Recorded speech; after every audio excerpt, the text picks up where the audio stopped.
Okay. It's 6:32 now. We're there. We're there. Oh, we're there? Yep. Ready, Paul? Oh.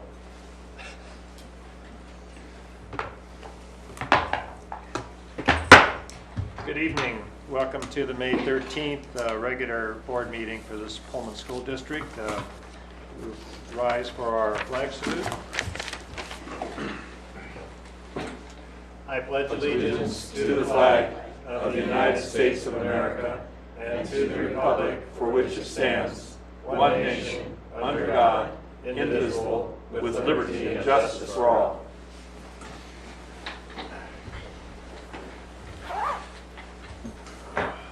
Next on our agenda is the approval of the agenda. Dr. Sturm, do we have any changes this evening? We had talked about maybe an executive session. That is already in the agenda, and I don't think there's anything we were needed to take off. Okay, It's, awesome. I think it's fine. I'll try to scare you, it's 2 pages. Anyway. Okay, is that a motion? A motion that I appeared, Scared?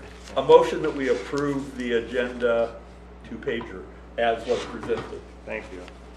I'll second. It's been moved and seconded that we approve the agenda as presented. All those in favor, please say aye. Aye. Okay, thank you. Do we have any visitors this evening who would like to approach the podium and address the board?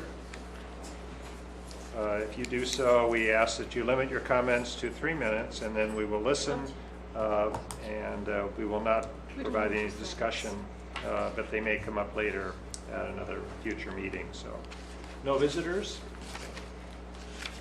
We now move on to our reports, correspondence, programs.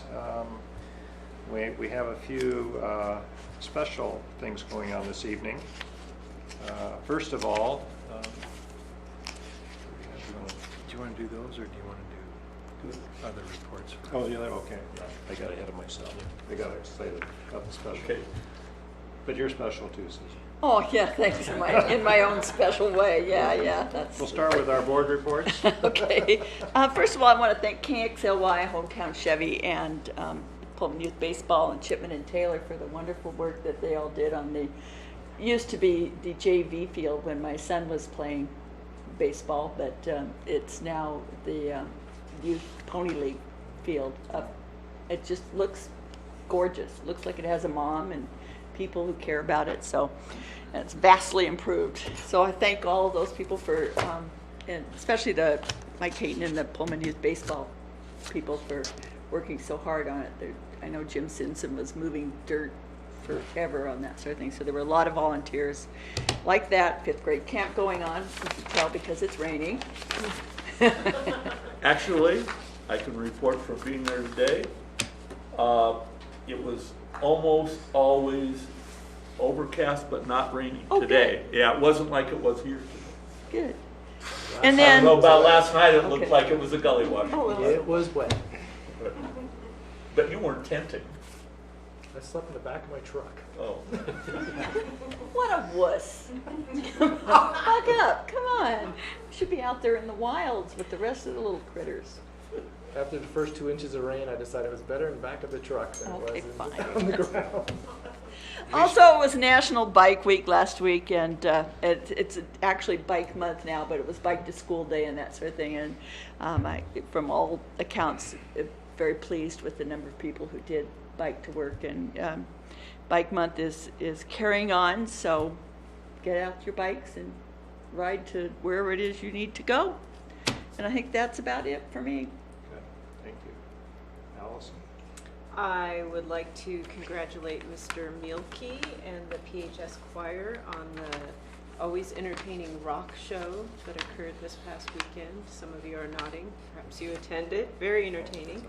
And then Carl and I traveled to the WASDA regional meeting in Freeman last week, and this was kind of the most upscale regional meeting I've been to so far. We had not only the executive director of WASDA, but also the executive director of the State Board of Education, and Randy Dorn himself our superintendent of education for the state of Washington, all were in attendance at this meeting. So it was kind of an interesting setting, interesting group of people.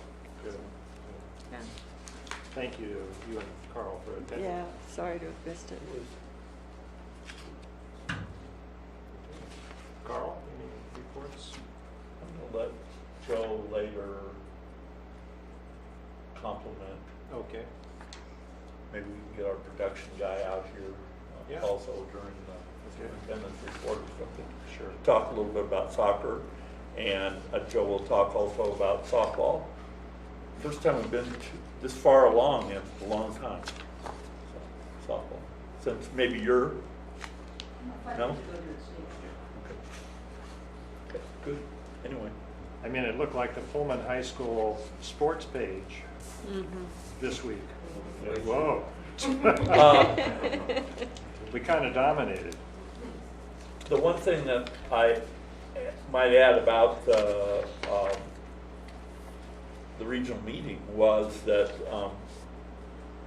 there was a variety of interesting information, and not all three of the head people statewide agreed, particularly on what's going to happen in the next 2 or 3 months with the legislature, and the timing of that and what they will do will definitely have implications directly on everything that we do around here. And Dan will be probably waiting way longer than he wants to for what the notorious M08 or something that you need before you can do your budget.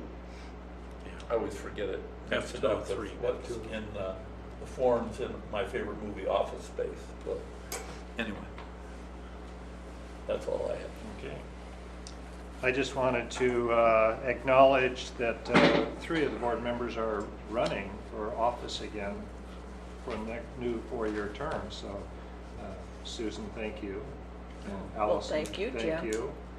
And I was number 3. You're going to thank you too? Yes. But thank you for thanking me. Yeah. Okay.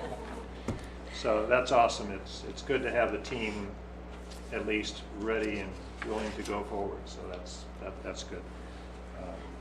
So now we can move into the special awards. Not that what we gave was not special, but now they're really special. We have somebody looking for softball coaches meeting. Dr. Sturm, if you join me up at the podium here.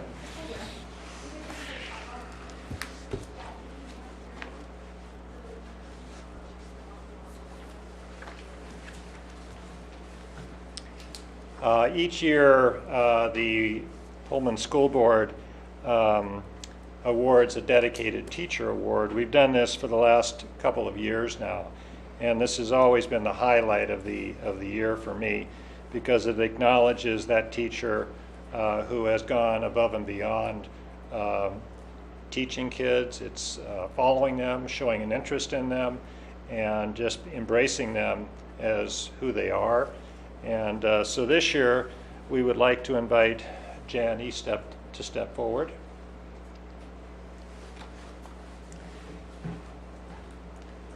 I'm just going to read a little excerpt from what Principal Joe Thornton wrote about Jan. He said that Jan is relentless in her willingness to go the extra mile for her students, meeting with them before school, well after school, and even at the famous review sessions at Arby's before finals. Curly fries are always good.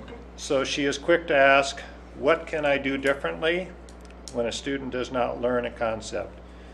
Jan is looked upon by her peers as a math teaching expert, and I would say a stellar teacher in addition. She is creative, innovative, and always looking for a better approach to reach her students.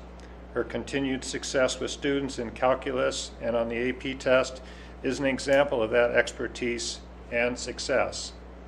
Jan's classes are always full of energy, and I was going to say always full, but math being what it is, probably not always full.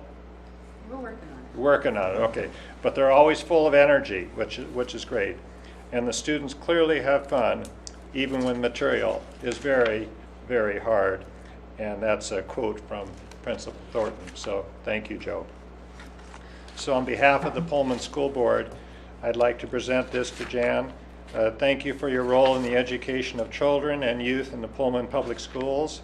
In honor of your extraordinary commitment and service, the Pullman Public Schools Board of Directors is pleased to name you the 2015 Dedicated Teacher of the Year Award.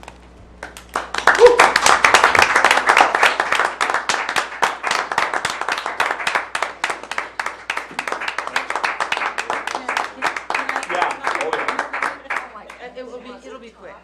It's almost required. No, it will be short. Thank you very much. And first of all, I want to thank Joe.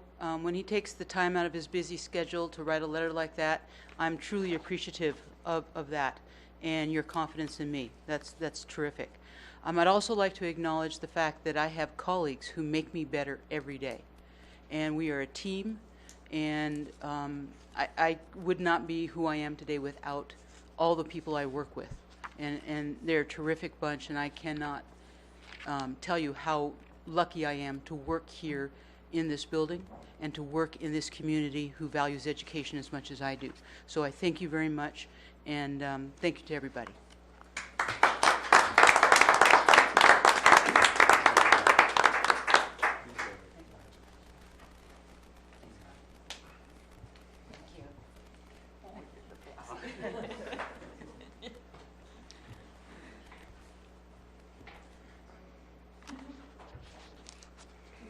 Jan, as you open your certificate, you'll find a little gift in there from the board, okay?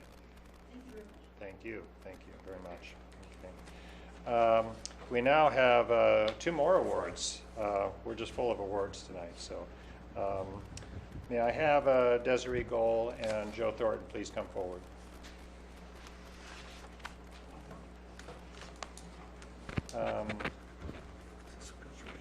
Both Desiree and Joe have received awards.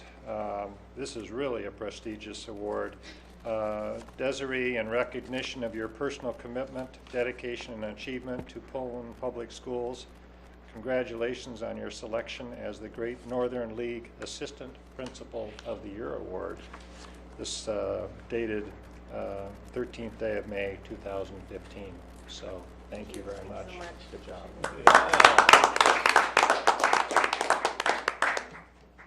Don't go anywhere, just, okay. And then to Principal Thornton, who I've known Joe before he ever became a principal. He was just a regular teacher, who just a regular guy. He was never Maybe irregular. So seeing Joe as he becomes the principal and as he's navigated us through the renovation of the high school, it just seems unflappable at times. It's just a real great honor to be in the same space with you, so I appreciate this. Certificate of accomplishment presented to Joe in recognition of your personal commitment, dedication, and achievement to Pullman Public Schools. Congratulations on your selection as the Great Northern League Principal of the Year. Wow.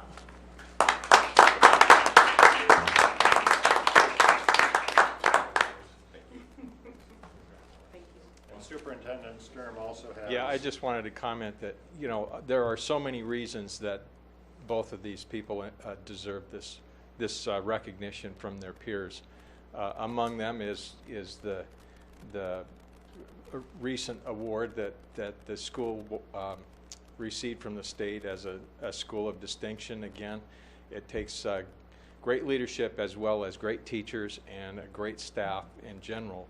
And that's a district award because it's not just the high school that contributes to the final outcome of our students doing so well at the high school. So, but it takes great leadership and great teachers to finish it off and do it well. So thank you for the work that you guys do with our kids.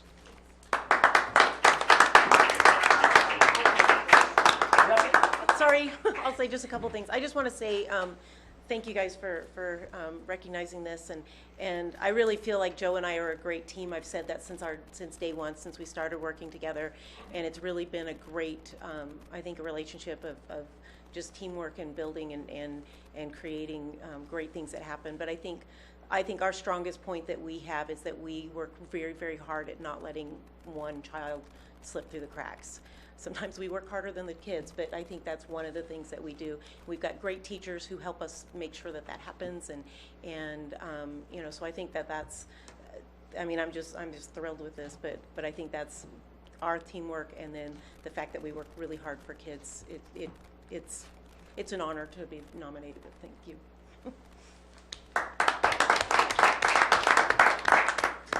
I agree with everything Desiree said. Thank you for the recognition of this. I want to point out, back when I was just a regular teacher, and I taught next door to Jan, and we would hear, my biology students and I would hear all the noise they were making and all the fun they were having. We would take it upon ourselves to make just as much noise and have just as much fun. This building does not have well-insulated walls, but even with well-insulated walls, I think Jan and I would be able to permeate those with our voices quite well. This award for both Desiree and I is a compliment, I think to our teamwork, but also to the whole team we have and the people we have. I am truly blessed to have the people I have working with me at the high school. From Jan and the work she does in the classroom, to Doug Winchell and his incredible work with the multimedia kids, and soccer, district title, league title, district title, playing again Saturday, to what Mr. Milky did with the rock show, to the orchestra concert that we're going to rush off to here in starts in 45 minutes. All these things going on that are behind the scenes, and the little things that add up to big things. A little thing, circling back to Jan, the day of the AP exam, she brings her kids this big spread, bananas and juice and nuts and M&Ms to fuel their brain to do well on that. And that's something that nobody sees. The kids think about it, they know it. I saw AP teachers today bringing their kids pizza after the test, and it's like, they probably needed that before the test. But I'm truly blessed, and it's all because of the pieces I have to work with. So thank you. And thank you for the support from the district.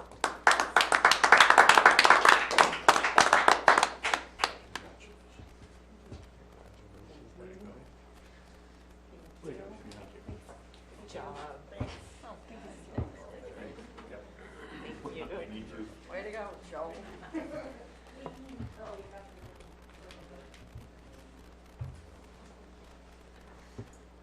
And you're all invited to stay for the regular meeting. However, I realize you probably have other things to do, including the concert. So We have nowhere else to go in the meantime. okay. All right. Thank you, Jan. We'll now move on to our superintendent's report. Thank you. I think in your report, and I know I saw it someplace, there's an informational item on page 5 of 92 that gives you the current enrollment. As of May, the first school day in May, it was 2466.97. And that was up about 8 from last month. Go figure. We usually go down this time of year, but we went up. It's been one of those years again. Maybe if I enroll in April, I can graduate in June. Well, you know, we've been observing. There's a lot of movement in Pullman this time of year. People leaving for other assignments, and families leave, and as soon as they're gone, somebody comes to town to fill in their role. So we have a lot of coming and going this time, and the net effect for the last month was positive on our enrollment. So that's good. Our average for the year is at our budget for next year. So, and I think I mentioned to the board that I didn't look today, but at the end of last week we were right at 200 for kindergarten, which is about between 30 and 40 more than at that time last year. So kindergarten enrollment looks like it's moving back up to where we were 2 years ago, where we had a couple-year bubble that came through. So, healthy enrollment for kindergarten at least. We had a finance committee meeting this last weekend, talked about a number of things. Many of them will eventually trickle into our regular board agendas.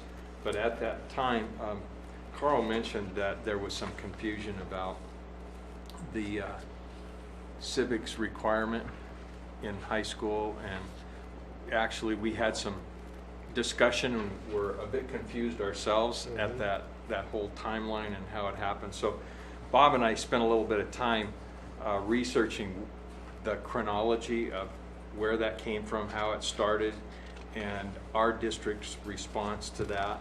So I did Bob and I put together a one-pager for you to kind of just show you what happened over time, and it took a whole page to show you how many changes have taken place and how many times the WASDA policy has changed, and that it actually was not, we did not get a timely sample policy from WASDA that specifically talked about the civics requirement, and I think you'll see that as you read through this list. However, the high school, we went back and we looked at all of the student handbooks, starting with 2012, which was the freshman year, the freshman class that would be affected by the change, and it has been in every year. It's been in their handbook, and Joe reported that he and the counselors go to the classrooms and talk about specifically that graduation requirement.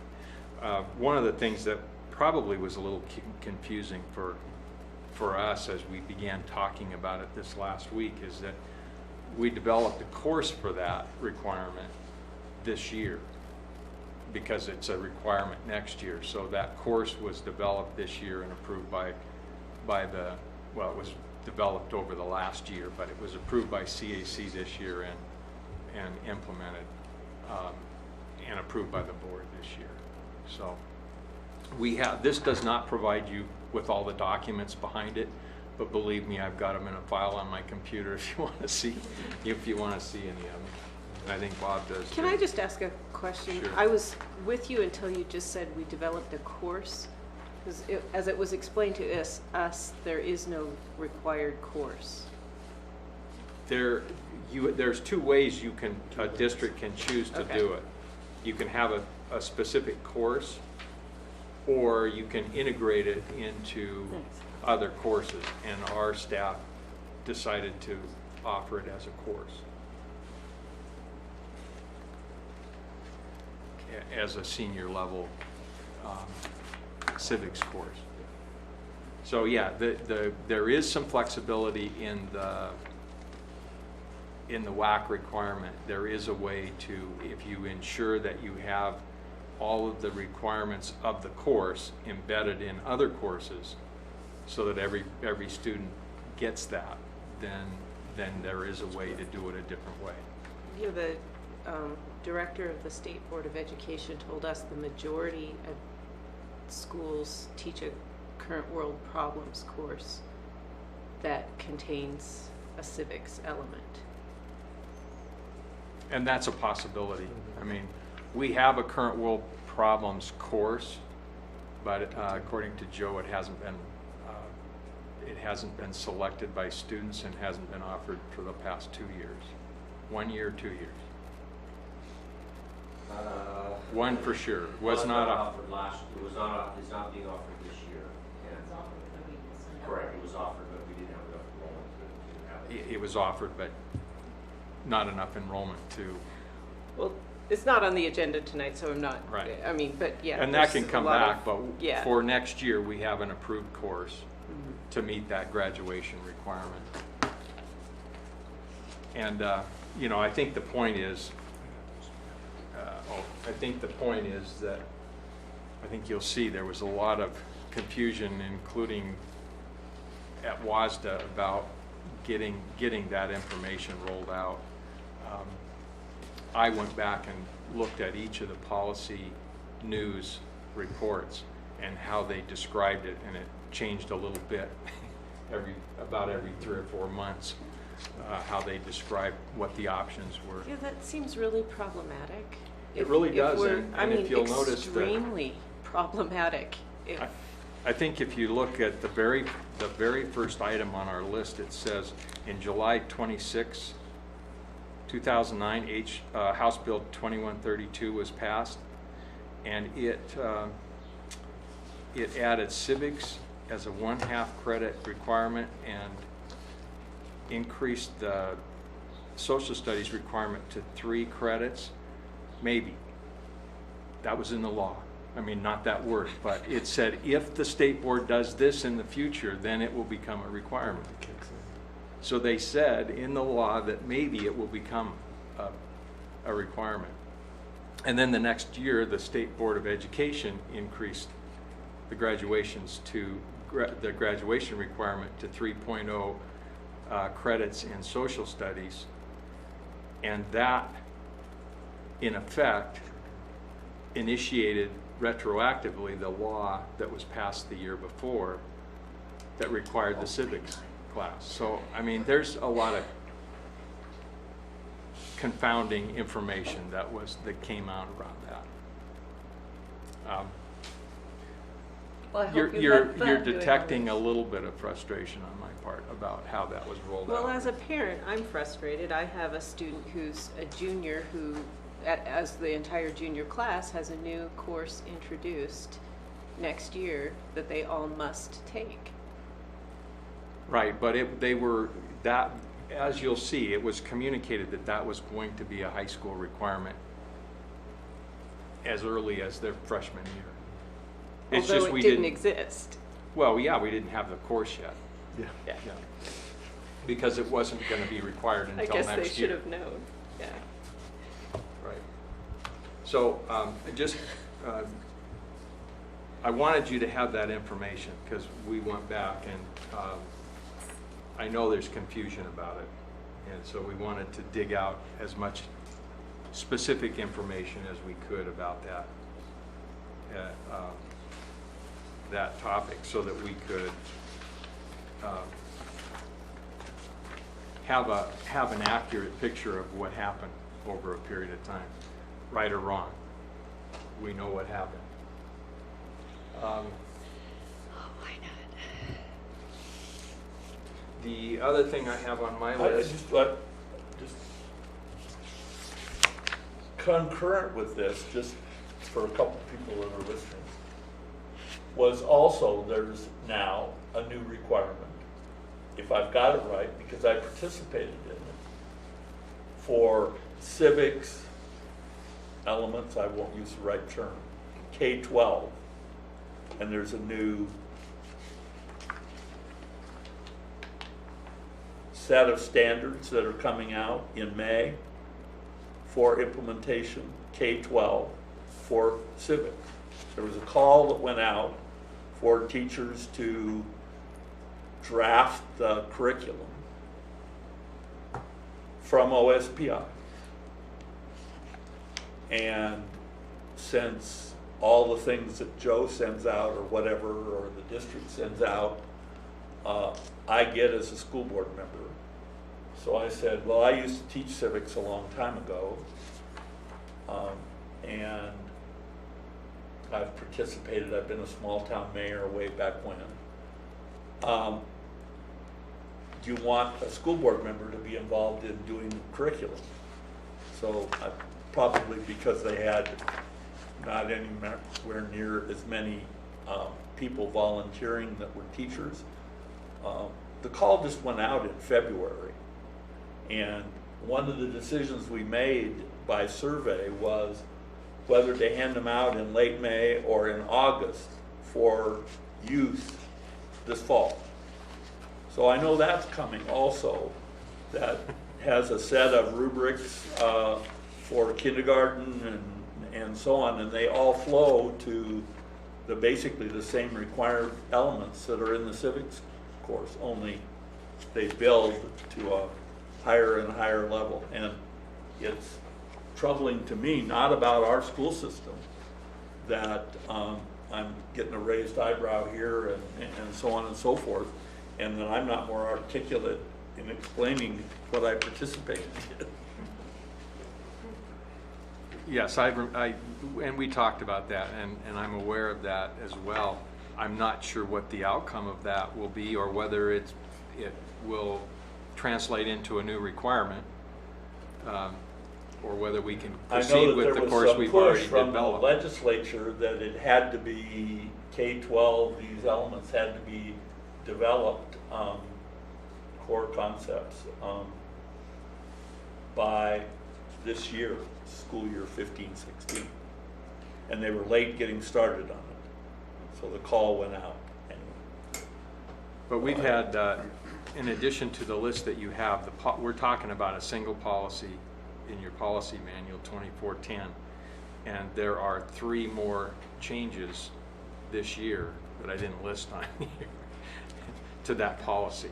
So it's like every couple of months we're getting a change to graduation requirements. So we'll be bringing back 2410 again. And WASA isn't just initiating this, they're reacting to either the legislature or the state board. Yeah, I'm not blaming.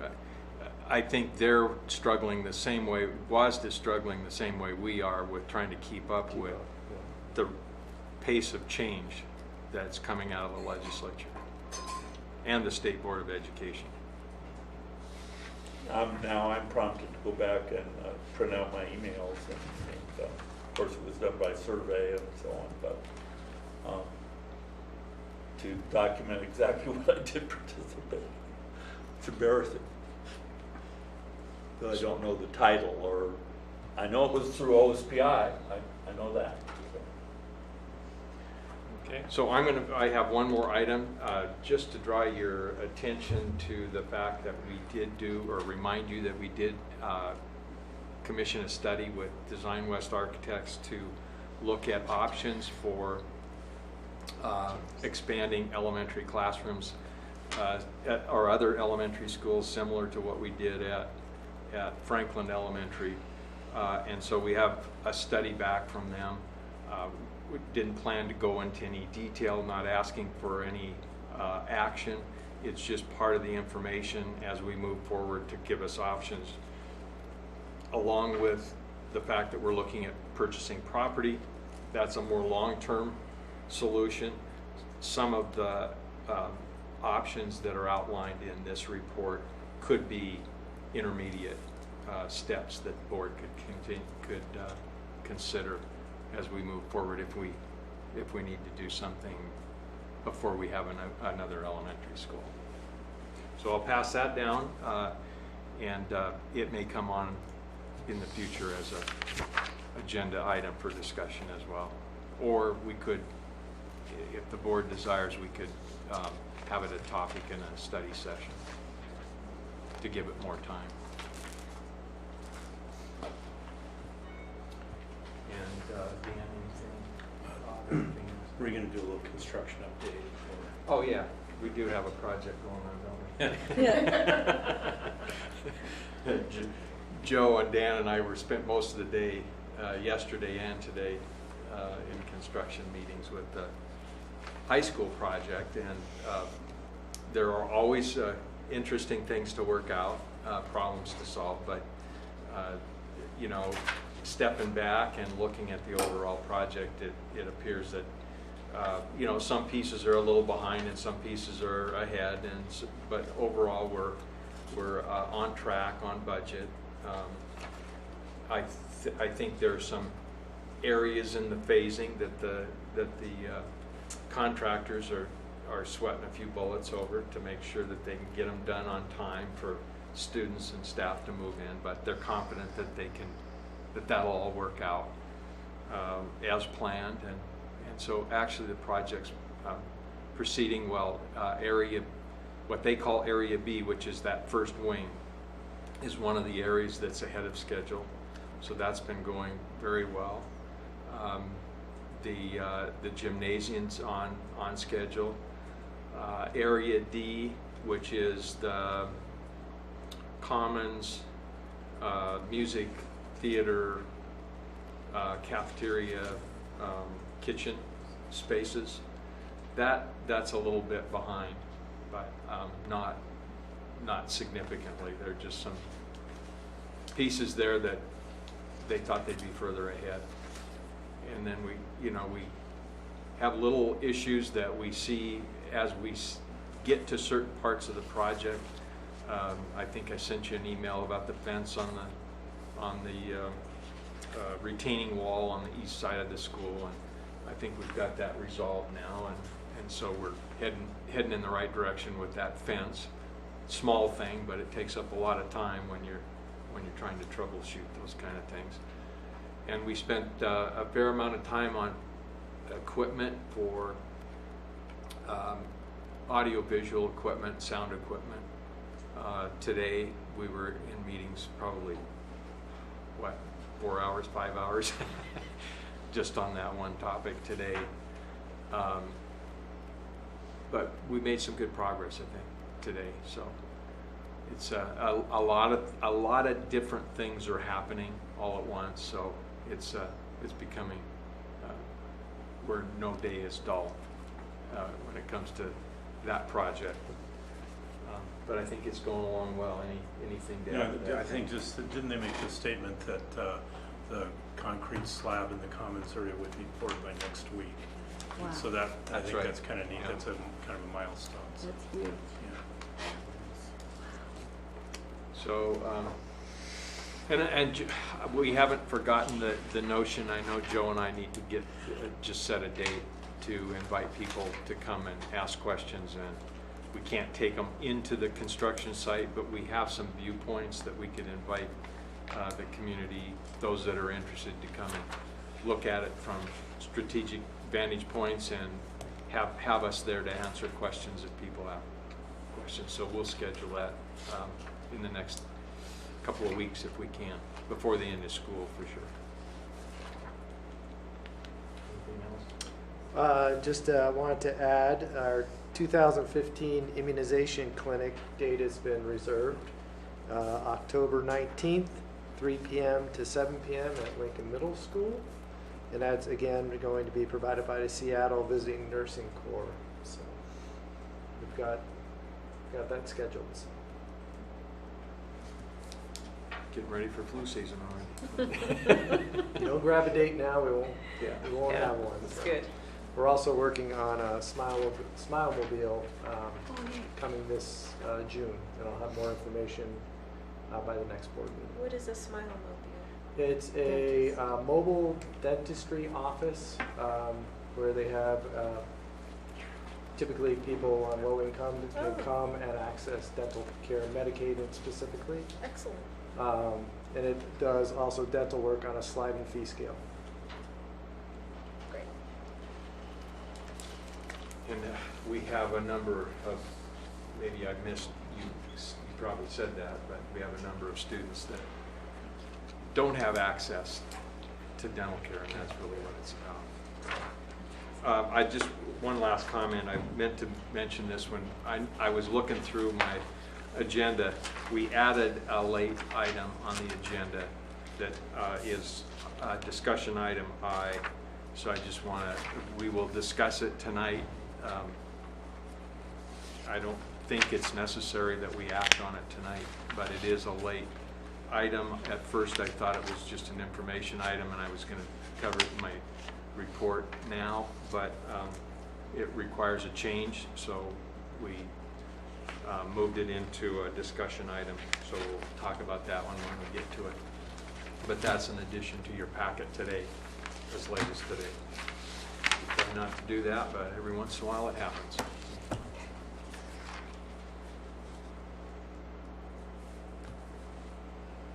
Carl, did you want to acknowledge Doug Marshall? Joe mentioned it, and I can just read it into the record, is that although all of the teams are doing well, softball's into the next round. Baseball just missed out in the baseball playoffs, league playoffs. Track is still to come.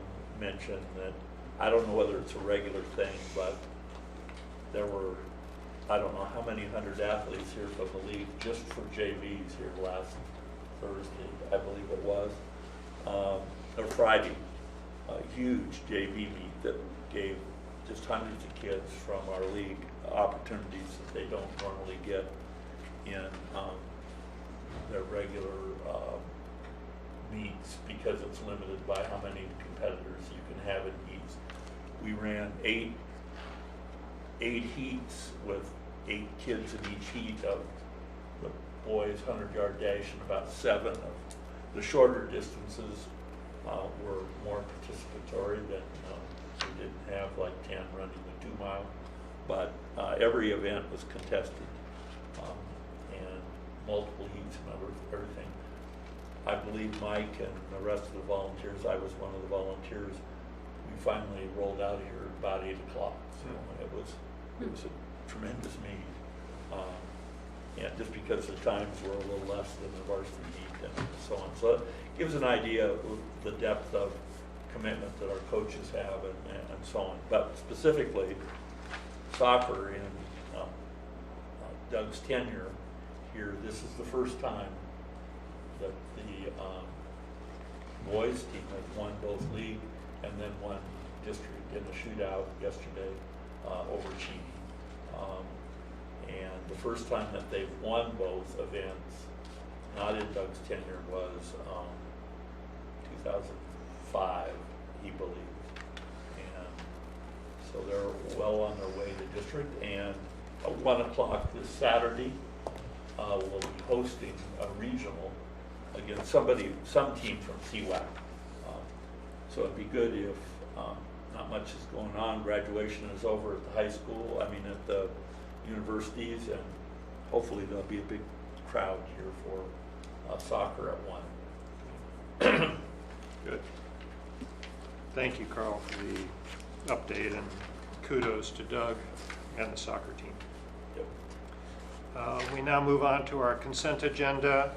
In order to expedite business, we take the minutes from the previous meeting, warrants, personnel reports, professional personnel services reports, transfer request, and overnight field trip request, and we package those together and vote on those together if the consent agenda meets the board's approval.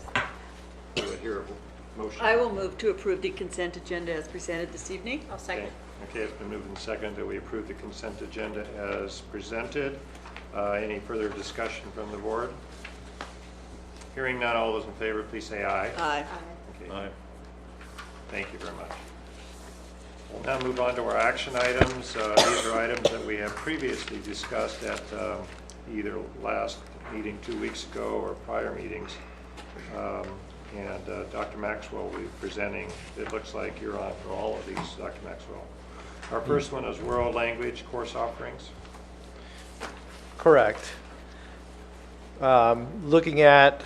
We talked about this last time, and that is looking at offering 2 different languages at the LMS, Lincoln Middle School, next year, and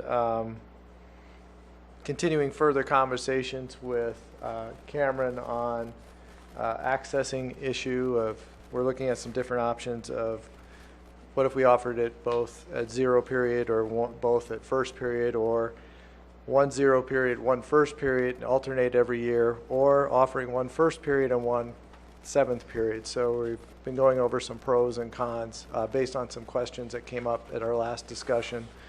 Although that's not a specific recommendation of when to offer those courses, what we're asking for is offering 2 languages at the middle school next year. And then working on looking at the pros and cons of what schedule would work best between the middle school, the high school, and helping students access classes as well as electives, because everything is a domino effect. When whichever we choose will have some effect on courses and electives that kids will be able to take and access.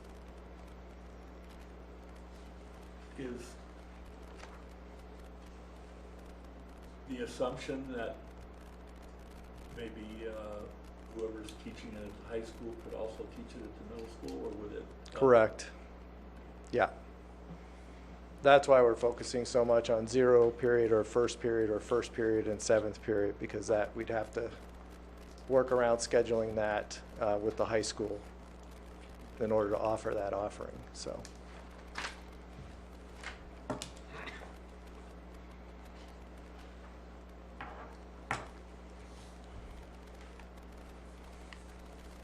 Does the board have any comments or questions? Well, being as for- French was the language I studied, I of course am partial to making sure French is still offered. So I will move that we approve to offer a period of Spanish and French at Lincoln Middle School beginning in the 2015-16 school year. I'll second.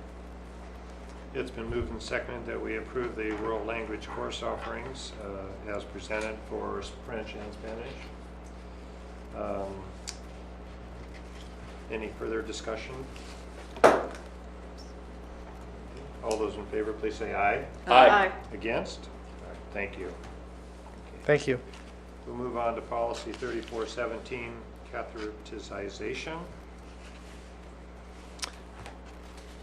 Again, this is, you can see the changes in this policy. Again, updating it based on WAS's recommendations. Some pretty minor changes as far as authorized instead of permitted. And the bottom paragraph is the major primary change. Again, employees who have not previously agreed in writing to perform catheterization as a specific part of their job may file a written letter of refusal to perform it, and that doesn't affect their employment or grounds to keeping their job. So it's typical language that's used in the policy, and that's the changes that we are recommending at this time. Questions for Bob on this one? It's very minor. I mean, didn't Yeah. it say before that you could refuse? So it's just, Yeah, it was just not really, I think the previous language was would not adversely affect, so it's basically saying the same thing with a little more clarity and detail, okay. but very minor. Yeah. Well, I don't see how you can expect if someone's uncomfortable. And if somebody was It was a uncomfortable, we procedure. wouldn't want them Yeah. doing catheterization. We'd find somebody that would be comfortable doing that. There you go. Makes great sense to me. Okay, So- I will move that the board approve the revisions to policy 3417, catheterization, never mind, as presented, sorry. I'll second. Okay, it's been moved and seconded that we approve the policy 3417, catheterization. All those in favor, please say aye. Aye. Against? All right, thank you. Thank you. Move on to policy 5011, sexual harassment. Again, there were several updates regarding notification of students, staff, parents, volunteers about the district's policy regarding sexual harassment and primarily what the complaint process is and the procedure. So you'll see some very minor changes. Whoops, there it goes. Down below that just talks about there is a complaint procedure and a process. It's pretty straightforward. And those are the only changes to that It policy. just Again, looks very- like it's mainly just to make this post that there is a procedure. You need to post it somewhere or something, or make it available. Yes, and those are posted in our hallways as well as in our student handbooks. Yeah, so. All right, I will move that the board approve the revisions to policy 5011, sexual harassment as presented. I'll second. Been moved and seconded that we approve the policy 5011, sexual harassment. Any further discussion? All those in favor, please say aye. Aye. Against? Thank you. Our next policy is 5010, Non-Discrimination and Affirmative Action. Thank you again. 5010 again was updated based on WASDA's recommendation. Again, it's the non-discrimination statement, and the changes are mandatory to comply with state law. So it shows those mandated changes that needed to be made.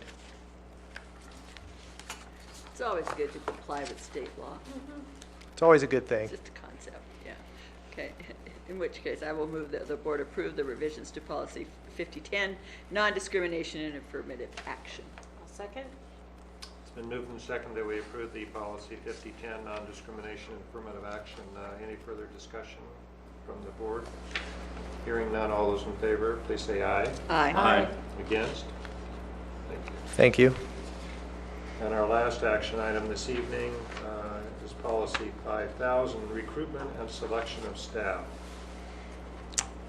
Thank you. Again, this policy was updated by WASDA, and you can see the changes here.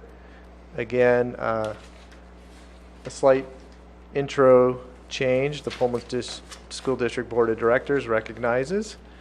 Then under governance, to ensure students grow and meet their full potential, the district recruits staff that are highly effective, having the necessary skills and experience to meet the learning needs of all children. And a should be has been added rather than are.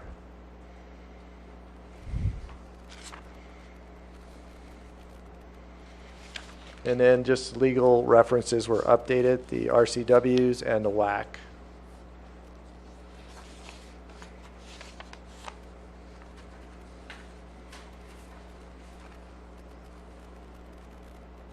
Comments for Dr. Maxwell on this one? Recruitment and selection of staff. I have a question. Sure. What is the RCW on the social networking? Is there a restriction that, does it say that employers can't access? I'm trying to figure out how it works into this policy. If I recall correctly, and I'd have to look at it, but I believe is we cannot ask them for their passwords to their social No. accounts. And I'm 99% Okay. sure that's what that is. I just can't, well, I just don't see where it fits into this particular policy, but it's better This is to a truly bizarre policy. cover all. They link it to everything that I think comes up with a word, it just, Okay, it's quite extensive when you have to go back and look at the different RCWs and WACs. all right, well, fine. I was just curious how a Facebook account works with recruiting, but all right. I will move that the board approve the revisions to policy 5000, recruitment and selection of staff. I'll second. It's been moved and seconded that we approve the policy 5000, Recruitment and Selection of Staff. Any further discussion by the board? Hearing none, all those in favor, please say aye. Aye. Against? Good.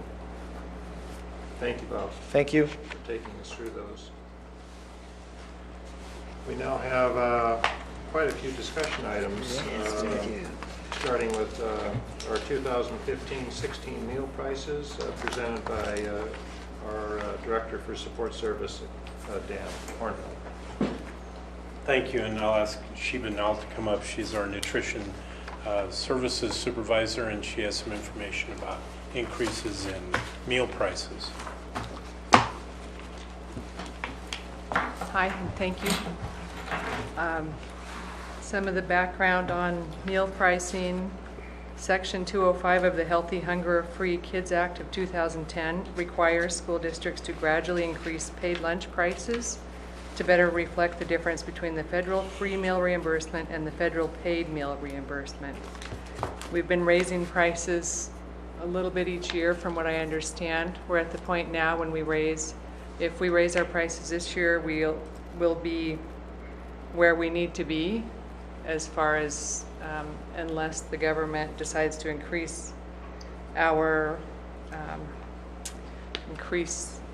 what they give us per meal, then we should be stabilized past this next year. But we do need to be in compliance. We need to raise our prices basically, we're at $2.64, our weighted average lunch price, and we need to be at $2.70.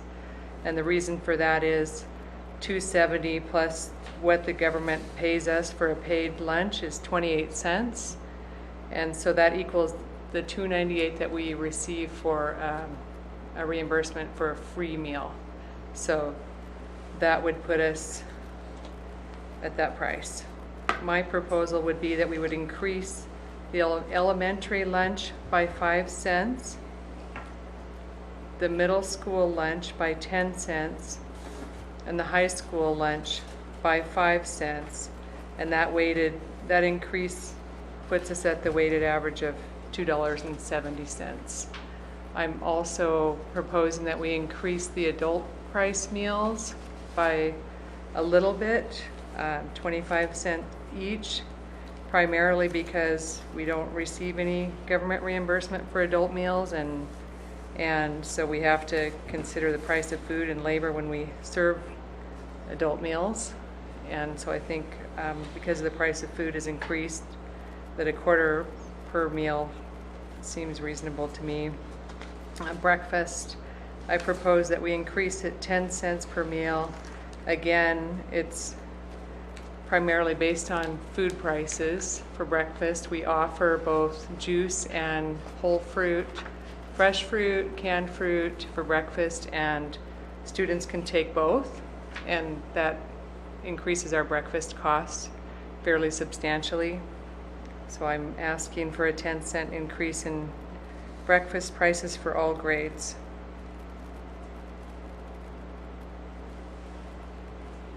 Are there any questions for me?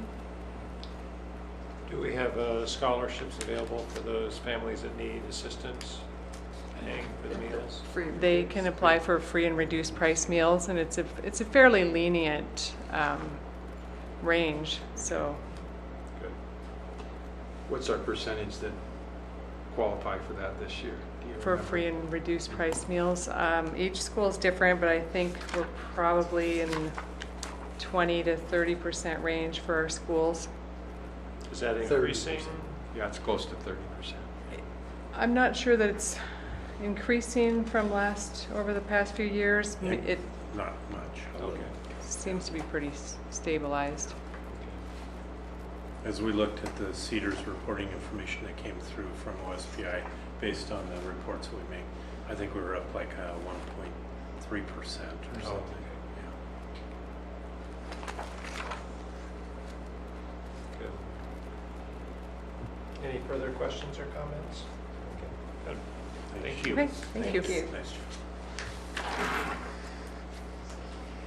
Dr. Maxwell, you're up on the PHS computer tech courses.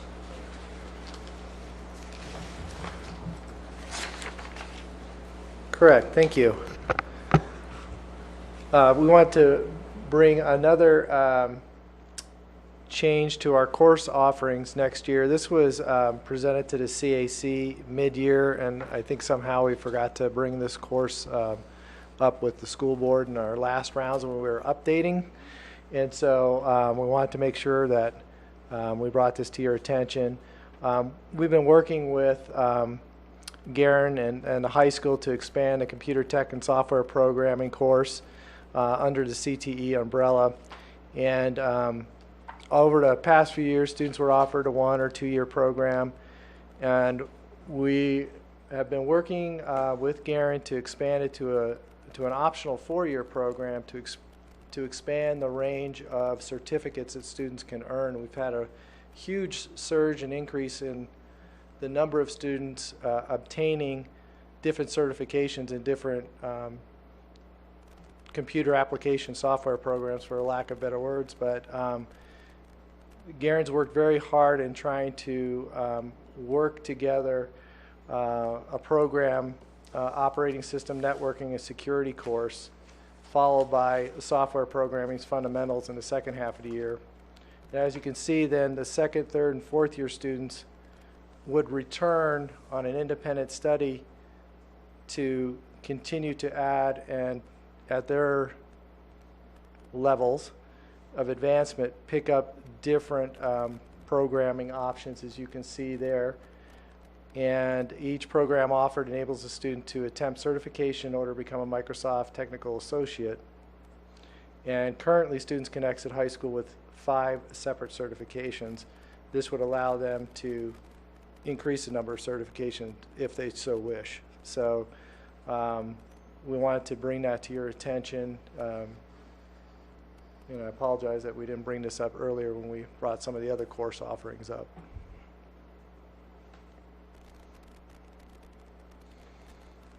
So he's combining some of the existing courses and then creating more of an independent study in the. With this somewhat expansion of the amount of, the number of certificates that they can qualify for, Mm-hmm. and going all 4 years potentially, is that still within the scope of Garen doing Yes. doing that? Yeah. So it won't be much expansion in student FTE load on him? Our hope is to also possibly increase more females taking some of the certification courses as well by maybe offering some additional certifications. It could be, but we have to see. I'm not necessarily expecting we'd see a dramatic rise in FTE, but you never know till you offer and see what the kids are interested in continuing to take. Is it still just a 0 hour? Yes, it's still a 0 hour. But this would give us a little more flexibility for students to do a little more independent study on top of that. And every time I go by that class in the morning, it's a pretty full group in there, and they're always working very hard. And like I said, the amount of certifications is what's really amazing. Is I wish I had the numbers in front of me, but quite a few kids have passed their certification requirements, and they're wanting to do more, and this would allow them to continue to earn some of those certifications. That's awesome. Good for Garen. Bob, It's is outstanding there a that we're lab? doing that. Excuse me? I think it's outstanding that we're doing, that he's doing, and they're, some of them, when they leave here, they choose to just be job ready and go out and go to work. And some of them actually have some work, are working Part-time. part-time now with their certifications. So, and it's condensing some that we already offer, but it's allowing us to expand to offer some more. So Is there a lab fee associated with this? I do not believe there's a lab fee associated with this at all. I'll double check, but I do not believe so. Well, I think we'll see. I think I have the fee schedule coming up Yeah. in just a few, so I could double check there. Okay. But I do not In the believe next there's a 30 fee. seconds. Yeah. Uh, It's coming, though. I'll have the answer here in a bit. Our next item for discussion is the 2015-16 course offerings. Dr. Maxwell. Yes, thank you. So I presented in your packet, there should be both the 6th, 7th, 8th grade, and then the Pullman High School 15-16 course offering. Any that you see highlighted are the new or revised courses.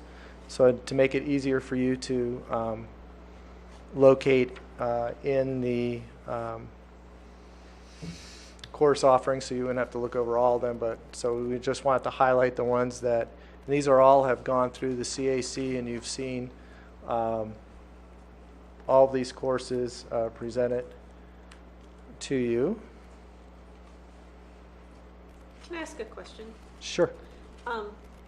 So how many electives does an 8th grader get?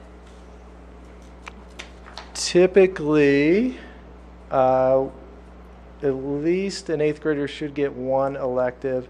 If they're taking a 0 period, they may get 2.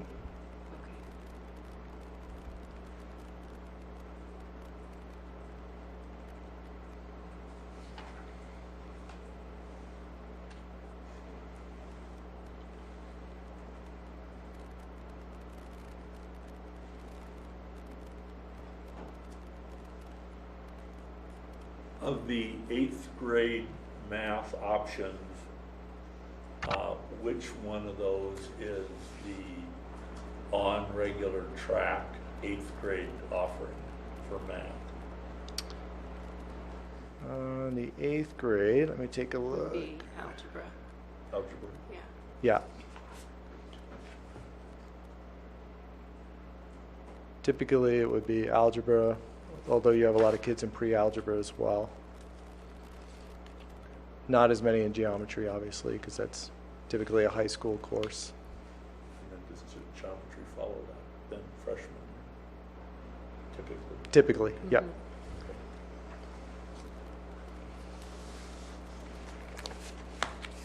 Thank you. You're welcome. Any further questions for Dr. Maxwell on this one? Well, just because this is a document we review each year, right? Correct. I would just say it would be helpful to know, like how I just asked, how many electives. How many electives? Yeah, Sure. like if that could just be added to the document so that I won't ask you again or whoever next year. We'd be happy to do that. Okay, so thank you. if it's not user friendly, we'll make it user friendly. So, and I just want to also, while we're on the PHS, one that we somewhere on here, student leadership course all the way to the far right. So that has been added as well. And is it your understanding that leadership is required for any students? For Any students?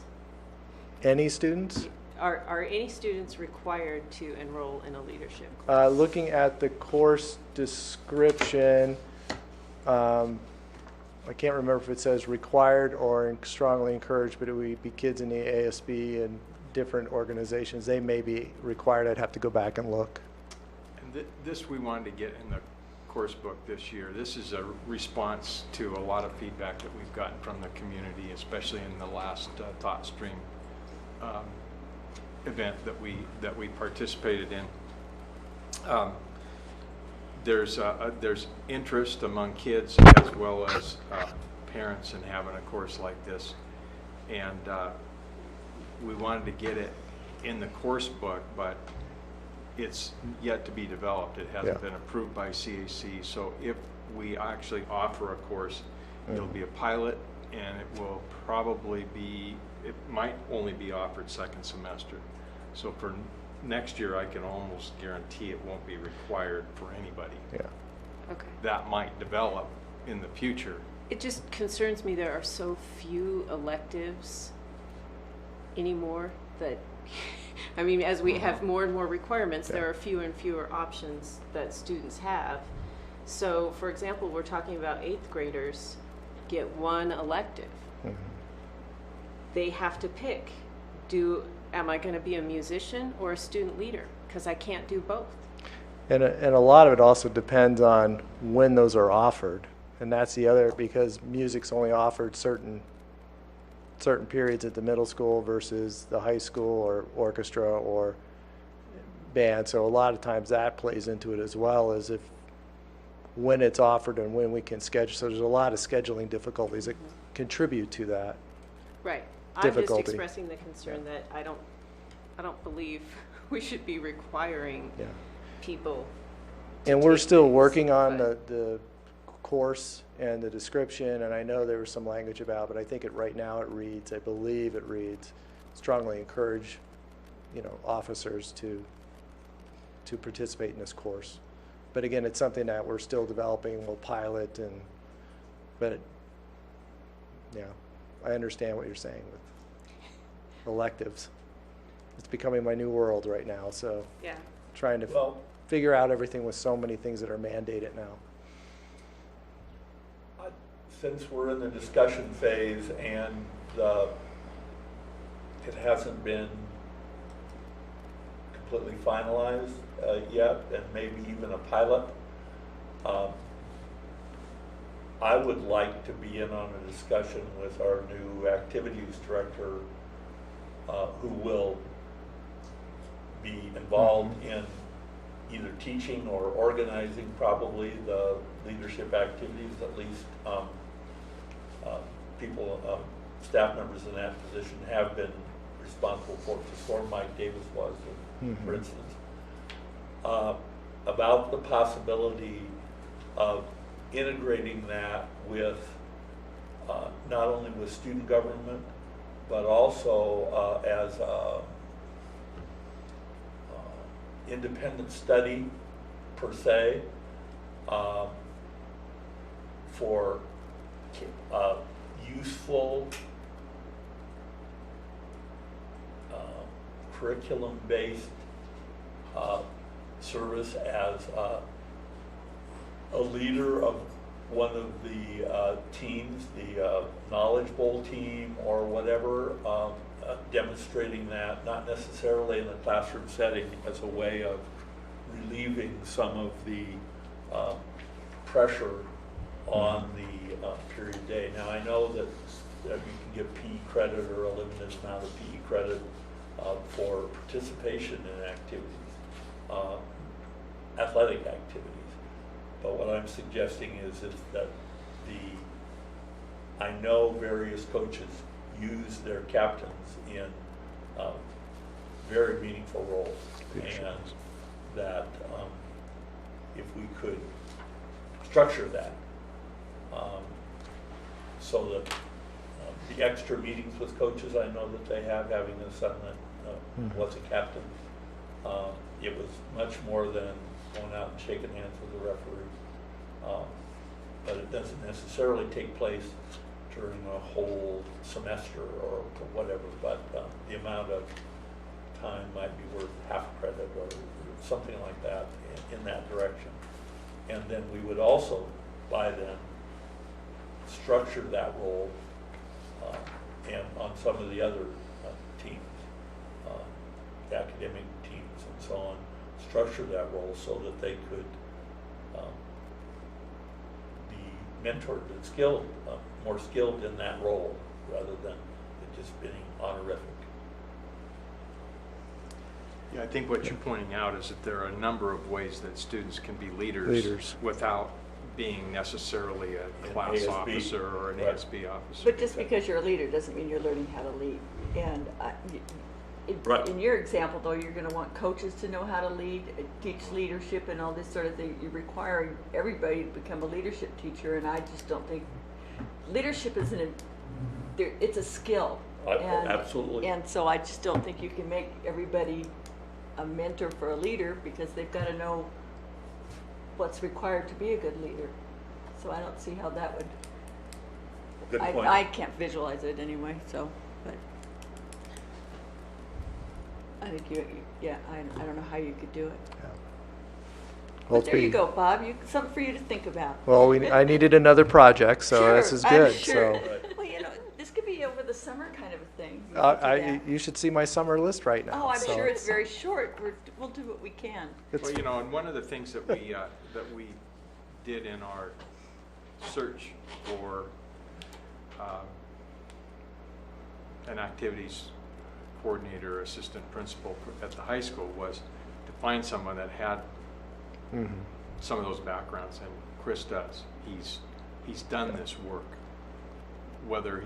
That doesn't mean that he's going to import exactly what he's done somewhere, but he has that background of not only teaching it, but leading those processes in a high school. Well, it's an invaluable skill for somebody to have. It's just having the right person teach it.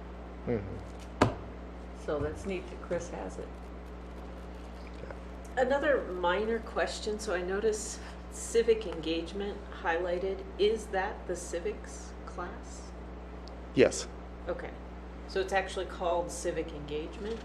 Apparently now it is. Yes. I'll have to take a look and ask Joe. I want to put this on the list, okay? Are we going to put this on his list? Yes. Okay, No. Bob. I mean, Write that we down. don't even know what it's called, and we're making every single senior take it next year. Remember, we aren't making them. Well, we are, because we passed a thing that says we are. I think when you're putting it together, I think that's what they chose rather than just calling it civics, but civics engagement. So But I will clarify with Joe. Well, that certainly changes the whole spectrum of what it could be. It does. Yeah. Well, it still But has to hit all four, so we'll, It does count as a social studies and the civics requirement, right? It's It's- one of, it's- it's a half of, it's a a half half a credit credit of among social the studies. three among the credits. social studies genre, so, Okay, which is now broken into 4 different areas, got you. so All right, I'll make a let's- note of that. Wait, write that down. I've got a list going, so I appreciate it. Bob's honey-do list for the school board, yeah.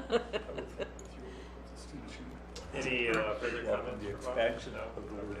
the engagement. We're gonna Yeah, move on all now for it. Right. to the fee schedule. All right, great. Rather than dry of Lincoln Middle School fee schedule. consent. Yes, Lincoln Middle School, I do want to bring to your attention that in addition to every year asking you to approve the fee schedule, Lincoln Middle School is asking for an increase in the ASB fee. Currently, it's 6th grade ASB card is $15, and 7th and 8th grades it's $20. They're asking to raise that fee. 6th grade to $20, 7th and 8th grade to $25. Again, went back and looked at the history. The last time the ASB card fee was changed at the middle school was 10 years ago.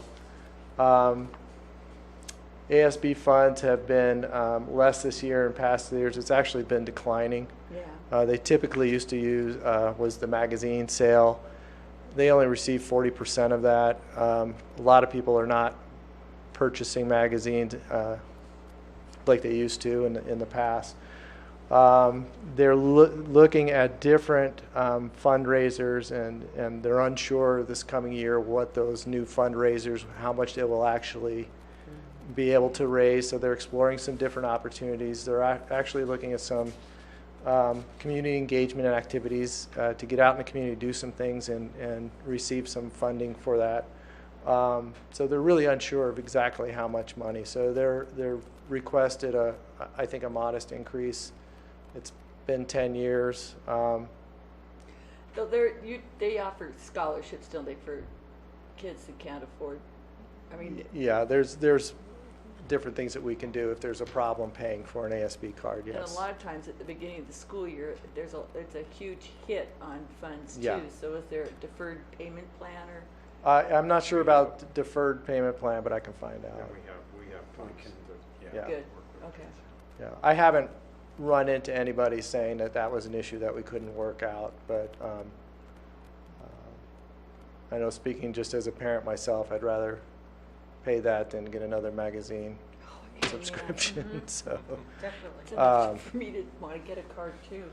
Means I don't have to buy So, a magazine. again, you can see there's no change in the yearbook or PE clothes. And I did separate that out because it was a little confusing from last year. So the shorts are $6, the shirt's $6. So I think it was lumped together or something last time. So The yearbook, the last 2 years, has not been a transaction with the school. It's been a payment to an online vendor separately. I'm just wondering, do we still approve something like that? You know what I mean? If we're not touching the money? yeah, I think that, It's a Dan, fee. it goes, it's a fee, correct? Okay. Yeah. Doesn't everybody get one? Yeah. Or do you have to buy one to get one? You have to You buy have one to to buy get one to get one. Okay. And I think that's the maximum price. It's sort of the earlier you buy it, the cheaper it is. Mhm. So I think it's possible to get it for like 22. So this yearbook fee, is that the setup fee? That's if you don't order one early, that's what it's going to cost. Okay. I believe I can't remember what I paid last year for it, to be It's honest. but 22, 20, 24, I think it was something like that. $24 or $25 Yeah. maybe.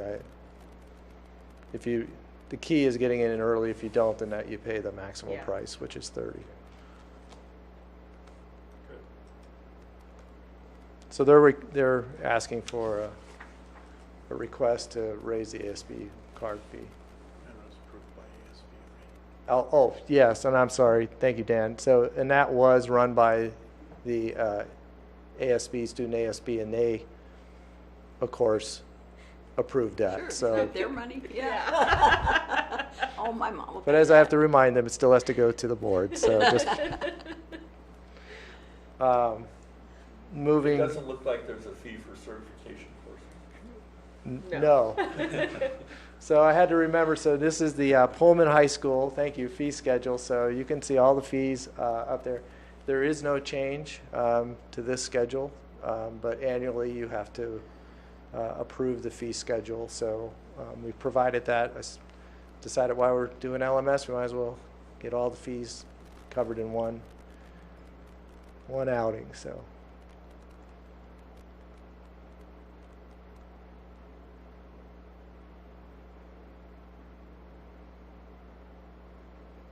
Perfect. Okay. Looks good. Our next item is the 2016-17 calendar. Dr. Sturm. This calendar. All right, thank you. The Teachers Association voted on several options that were generated out of the problem-solving team, and they ended up with Thanksgiving break, a full week, winter break, starting on a Wednesday, returning on a Tuesday, and spring break, that was probably the most discussion. Spring break is, they did not think it was that we should move away from our league spring break, and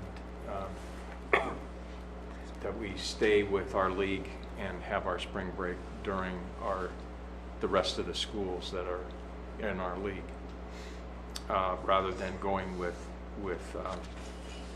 the WSU spring break. And we can, this is, maybe I'll have to make this just a little bit smaller. Oop. Make it small enough you can't see it. So we have a first day. This is the first calendar. This is 2016-17. This will be the first calendar that will start officially on our last Wednesday of August. So then you have a full week in Thanksgiving. You can see what winter break does, starting on a Wednesday, full week, and then Monday and Tuesday. Actually, we come back on a Wednesday. I misspoke before. We have 4 learning improvement days that year instead of, well, we do next year as well.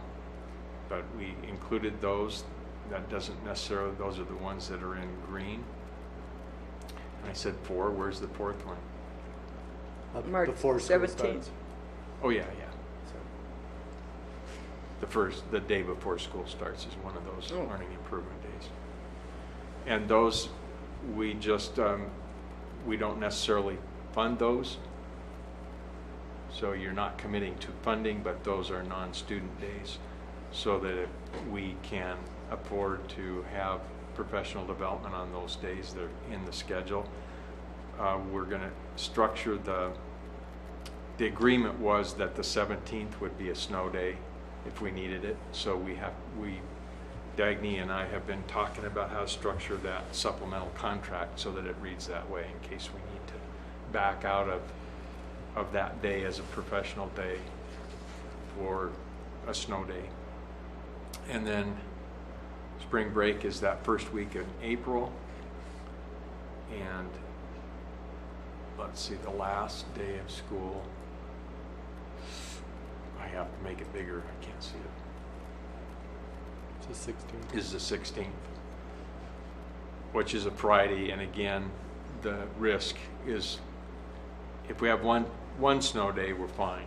And historically, I think we've had one year where we had 2 snow days. And since I've been here, we've not had anything else other than late start days. So, I mean, it's just historically in the recent years, we've just not had enough snow to call snow days. Although there are a few of the days that we might get a little argument about whether that was the right call or So there's no more collaboration. not. Yes, we just don't schedule those until, we don't schedule those in there.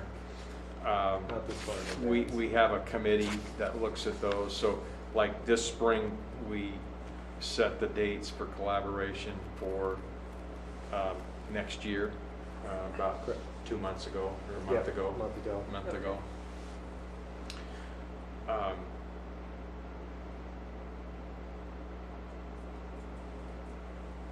But they're still school days, so.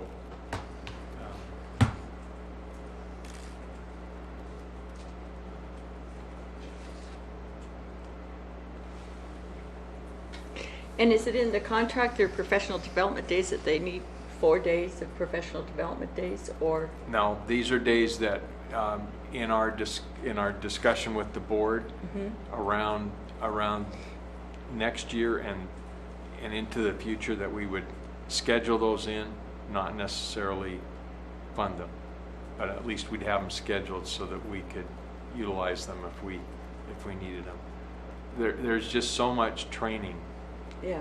that needs to be done, and collaboration days are not professional development days. They're really working on current time student needs. How do we address those needs? How do we make adjustments? How do we work together to make those adjustments? That's not really professional development, and yet there's so much training that we're required to do. We need the time. So you think it's best to have like the bulk of them at the first couple of months of school? That was the idea, that we're kind of setting the stage, but then we wanted one late in the year for, more When they looking change forward stuff to again. next year. Yep. You know, how do they know anything's gonna work if they keep changing it? Cheese and crackers. All right, fine. Now, these days used to be funded by the state, right? That's correct. We Learning used to have improvement days? 3 learning improvement days They've taken funded by that the away. state. They take that away. Okay. They weren't important to basic ed. Yeah. Well, as you'll see in another presentation that I'll make coming up, it's almost impossible to do collaboration days anymore. I mean, the 1080 requirement at the high school is just crimping that down. You take that and you couple that with the 24 credit requirements, eliminating elective opportunities for kids. It's almost like it's dictated what they're going to take. Oh, that's all right. We're gonna have federal boarding schools pretty soon where we'll just ship everybody away and we won't have to worry about it. So, any questions about the You see that in the news? calendar? Oh, haven't you seen that? This would be a good time Television. if you have any issues over the next couple of weeks with the calendar, because we are running out of time to make changes this year, working with the association. So, I don't know if anybody's concerned sees this, but they need to contact us so we can right. contact you, because I think Danielle mentioned something, but I can't remember what it is, so. Well, you can't make an academic calendar that's going to meet everybody's need. We're Oh. trying to do it early enough so that people can plan. So this is, this best is you the can do. year after next calendar. Yeah. Okay. Thank you. Then we move on to our elementary specialist class size proposal. Dr. Stark.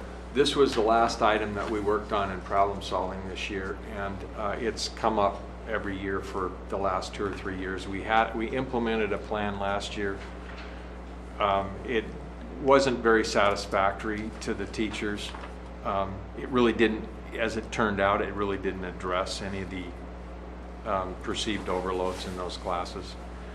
So several people put their heads together and came up with a modification to that. It's a schedule that looks at what happens when with specialists, they don't have a single class in elementary. They see everybody's classes. Everybody else's classes come to them.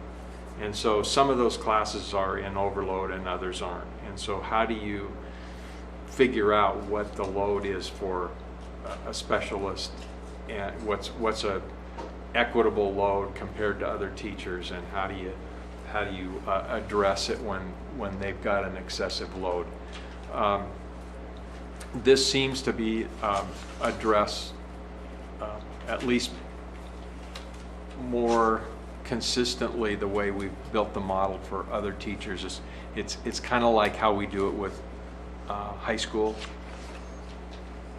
middle school and high school, where every teacher sees a different class every period. So it's more structured like that. And the page behind here shows you how if they have a typical week is 30 sections. And so if they have 30 sections and up to 11 of them are in overload, they get a certain level of compensation, up to 1 full hour of pay per week, which is similar to what we do at the secondary level. And so you can see these numbers. The reason there's differences between these is because some of our specialists meet a section every other week of students. Some of them meet a section 1 time a week, and some of them meet a section 2 times a week. So this would be like PE, music, and art on top. Or art is the top section, music is the middle one, and PE is the bottom graph. We purposely didn't label them by specialist because we may change specialists. These may not be the specialists that we have in the future. So this would be a proposal to put this along with the general class size language, put this in the bargaining agreement. And this table, back in the executive summary, shows you what would have been the impact had we implemented that this spring. Had it been in effect this spring, it would have been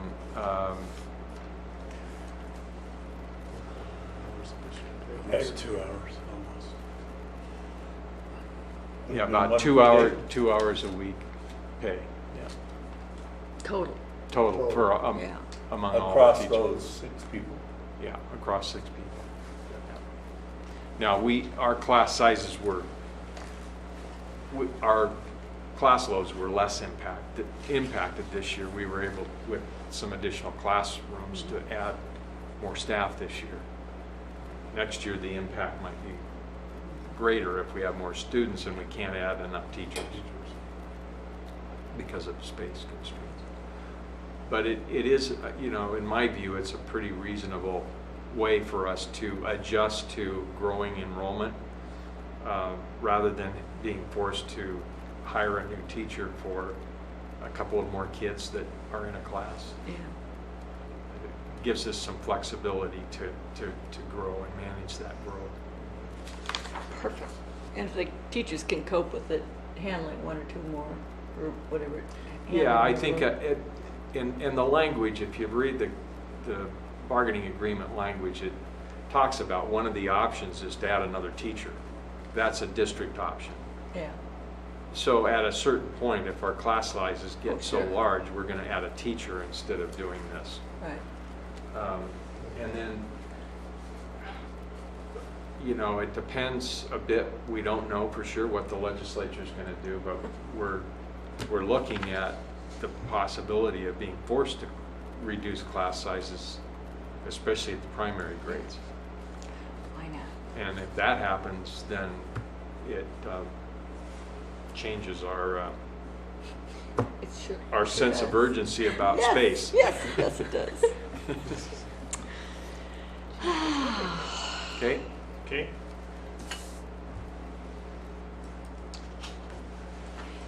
It certainly doesn't diminish it. Next would be our collective bargaining contract opener building secretaries. Thank you. We discovered as we had a resignation and we opened a position, we had a couple of employees with relevant experience for these jobs that would have to take a cut in pay if we didn't change the contract language. And we didn't think that was to anybody's advantage to not get the experienced employees.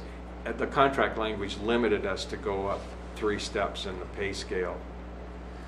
This allows us to make that judgment administratively where to place someone. So if they've got the experience, we can place them.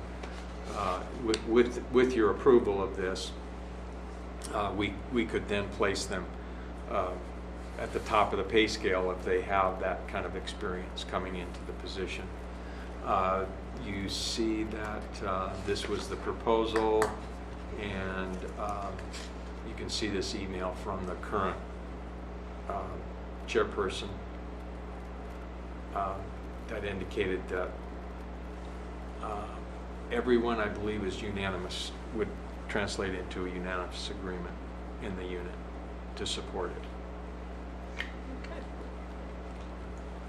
So, okay, and is that because someone at the middle school would want a primary school secretary job, or how does it? No, all I don't know of how the the pay school scale works. secretaries are on the same pay schedule, Yeah. but we have some technician jobs that are non-represented, that are paid at a higher rate.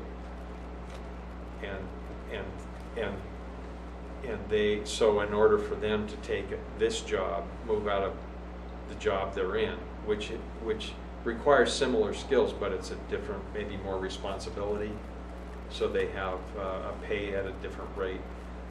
If we followed the current bargaining language, they'd take a cut in pay.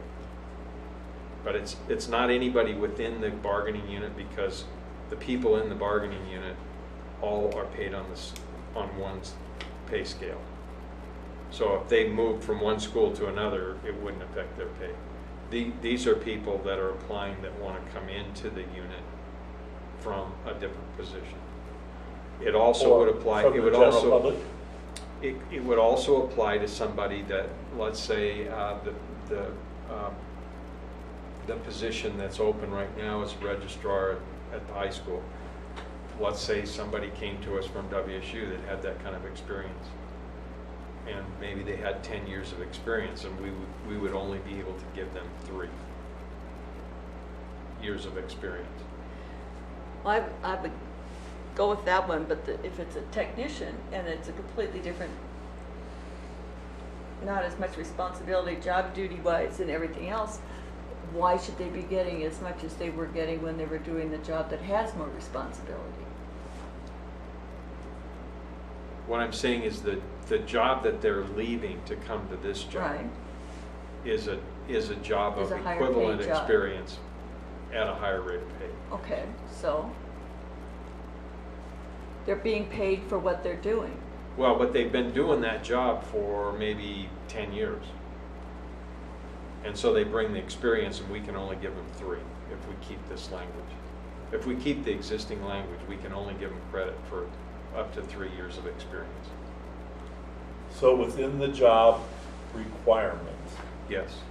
it's based on years of experience and not necessarily the skills in the other position. Well, they're no, coming the from. skills would have to, that's where the district makes the determination whether the experience is equivalent experience, whether it's the same skill, the same or greater skill level experience.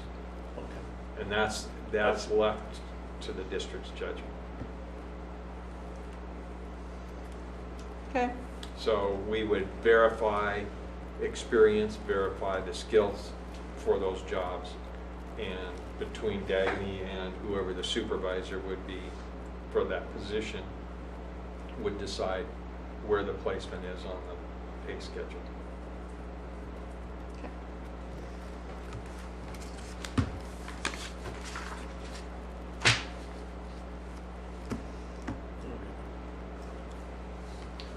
Now we move into the 2015-16 calendar and the 1,080 hour requirement that Dr. Sturm had referred to earlier. Thank you. We've been talking about this for a couple of years as well, and I think if Joe was here, he would admit that he had hoped it would go away, but it didn't. And so we're faced with having to make some adjustments at the high school next year in order to be in compliance with the 1,080 hours of instruction. We don't have a lot of options. Just so you know that below the 9th grade, we meet the requirements.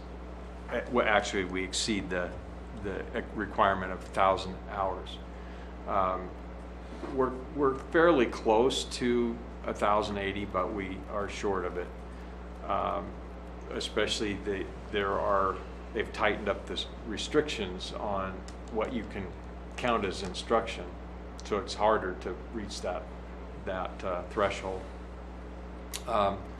So in order for the high school to comply, we're proposing that we reduce collaboration days for next year, and that's why the calendar's in front of you, from 7 to 6 days. And what that does, the other option we considered was dropping early release on the last day of school, but that would impact the district function that we traditional, and I've heard the board say that in the past that we only get our whole staff together twice a year. So we kind of abandoned that as a proposal, and that left us with needing the hours for that collaboration day. If we look at the calendar, these are the calculations. If you want to go through that, it'll take you, well, you're all brighter than I am, so it won't take you as long as what it did me, but it took me about an hour to absorb all that and recalculate it so that I understood it. But if you look at March, we have scheduled next year on the 18th, we have scheduled a professional development day. We also have a collaboration day 2.5 weeks later. Well, no, a week and a half later. What we're thinking is if we cancel this and we could take part of the learning improvement day and have some collaboration time folded into that day. And the rest of the time could be training or professional development. So the impact on collaboration and professional development, unless we lose this day to a snow day, there's always another if. But if all things worked out, we really wouldn't lose all that much by capturing this one day and not having collaboration in that, and that buys us enough time to meet these requirements, which we have to back out of the hours. We have to back out lunch. Early release days, if we back out 6 instead of 7,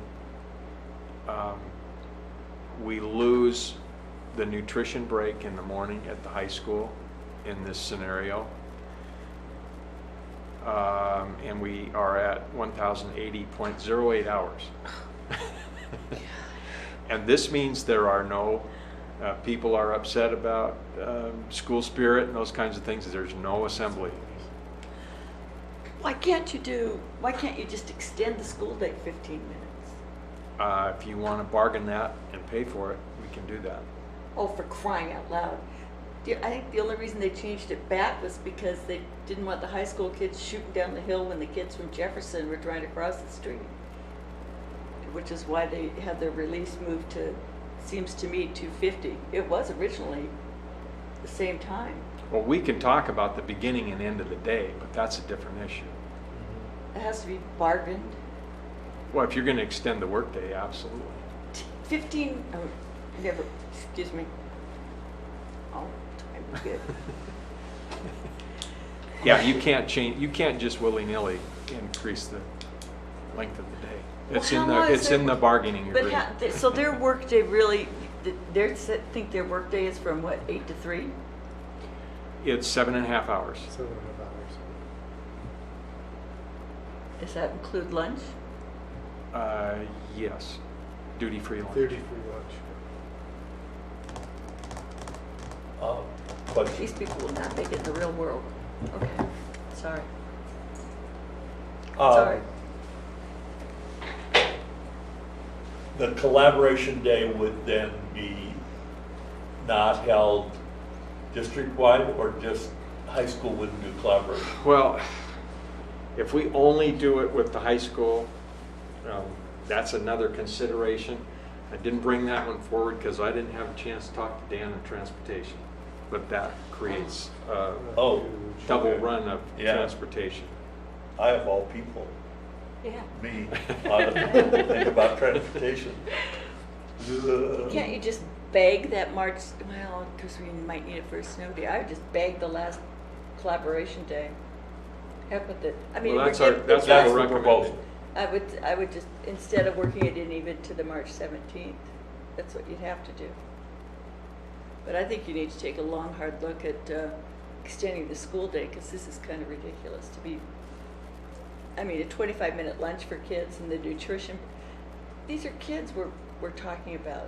They need. Well, this doesn't breaks. change their lunch period. They have a 5-minute passing, so it's a total of 30 minutes. But But no it doesn't assemblies change. and that sort of thing? It doesn't change lunch The from where we school are now. needs some school spirit going on. What so about it's the crazy. required observances? Like, we are required to have a Veterans Day observance. Those are Those count. academic. Yeah. So that kind of assembly is okay? Those are okay. Okay.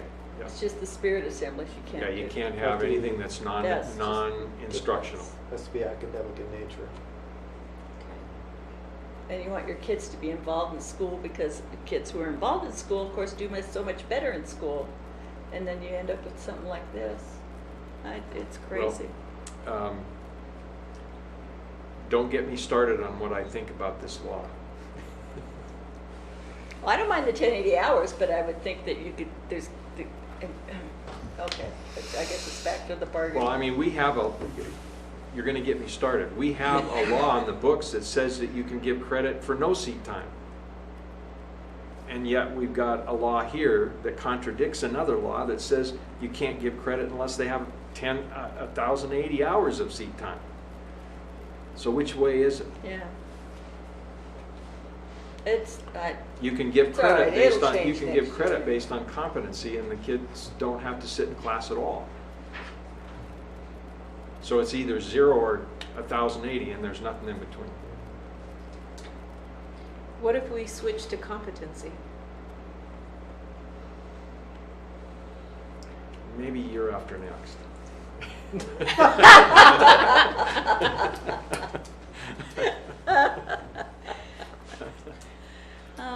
We did hear about a district that is competency-based.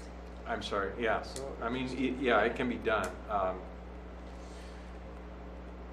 That's a lot of work, Yeah. yeah. I'm not But saying, how would it just start, like, area by area or course by course? you know, and then, like, can you gradually phase into it, or? You can certainly have a blend, Okay. yes. Yeah, I mean, so you can do it one way or you can do it this way. And you can have a blend of the two, Okay. absolutely. So yes, a phase in of some sort. Not speaking for Allison, we were both intrigued by that district. And if maybe it fits into one of our workshops, to learn more about it. It seems like it would create a lot more freedom, opportunities for people if they weren't forced to sit in a certain class.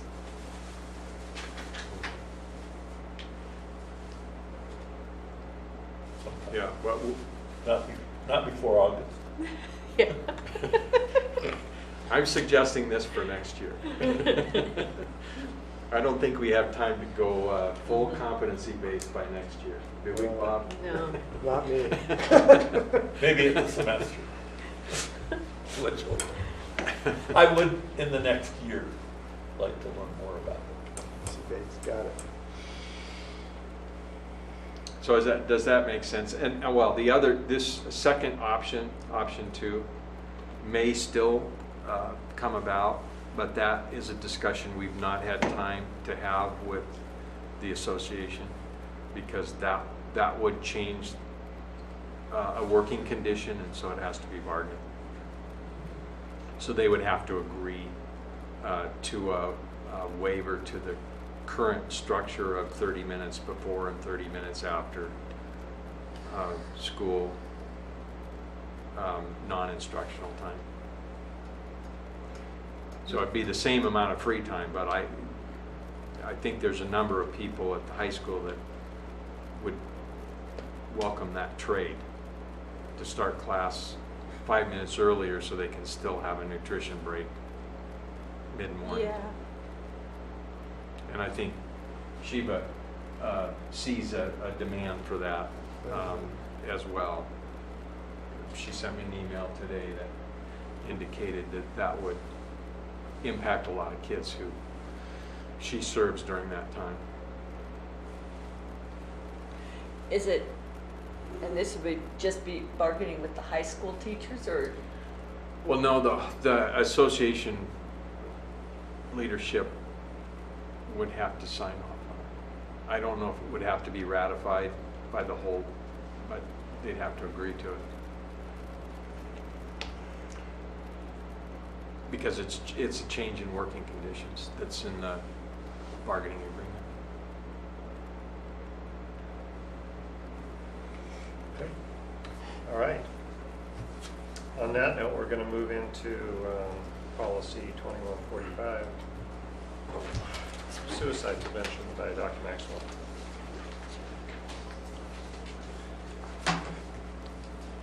Thank you.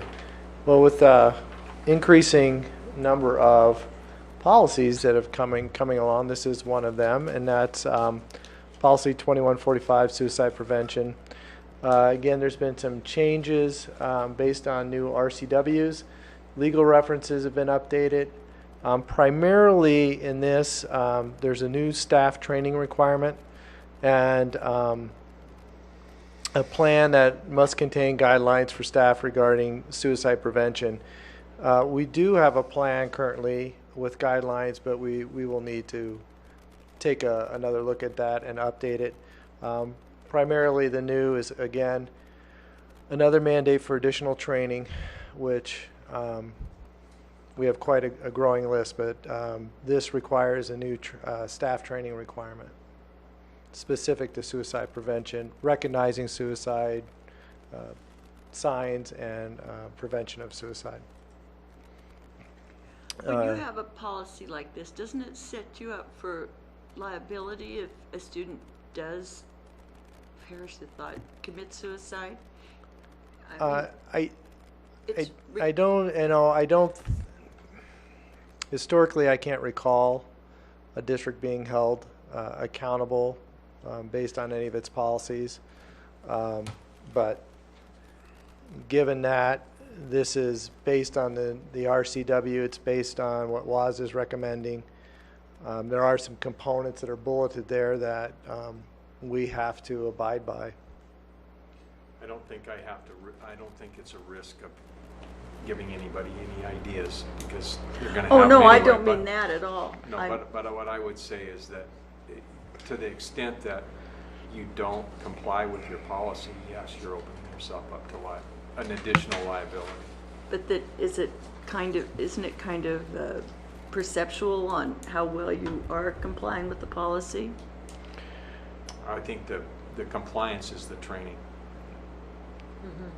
So you have to have You have to have, specific, yep, you have to do the training that will be in the procedural part of the policy. and They this have is to going to be be trained, done during, when do you get to do the training? During the half hour before school starts, or? Probably one of those 3 lid days. And, no, we have this. Safe schools. Safe We have schools. the Safe Schools training that has a module for this. But when is that done? We pay our teachers extra to do that it's an online, web-based training system. Yeah. Well, I should say we pay our teachers. We pay all of our employees. We pay all of our employees, yeah. And there is a safe school. Yes. Yeah.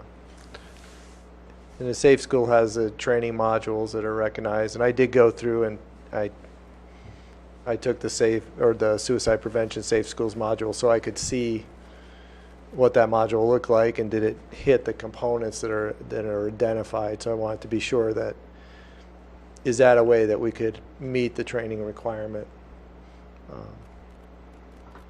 But again, we're going to have to provide training. I mean, So the it's, liability would be around somebody late year replacement, 6-month leave replacement, something, and didn't do it, something happened. But there's not an assumption of competency in being a suicide preventer no, they're going to be taking the training. no, they're going to be looking. Have you It's a box have you to done check some off. things? Have you been proactive in addressing the issue or notifying, informing people of?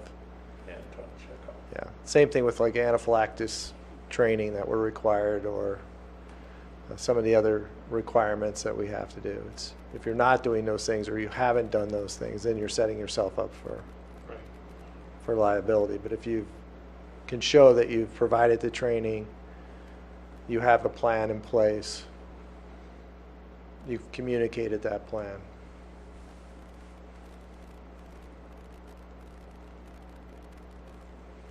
Oh, It it's never just scary. absolutely absolves you from No, liability. no, because so much of this litigation. kind of a thing is a perceptual thing, or it's a feeling. You can see a kid, you're thinking this and maybe not, and it's just, oh, wow. Because they're not, I mean, obviously, you see, look at all the It's no past guarantee. suicide things. There's no indicators. There really are no, Yeah.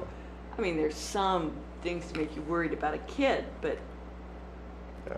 there's just, so many of them are just out of the blue kind of things that, I don't know how a school district could be held responsible. I guess we do what we can. I think that's the intent. And of that's the this, intent, I think. is to Yeah. make all of our employees more aware and be more observant.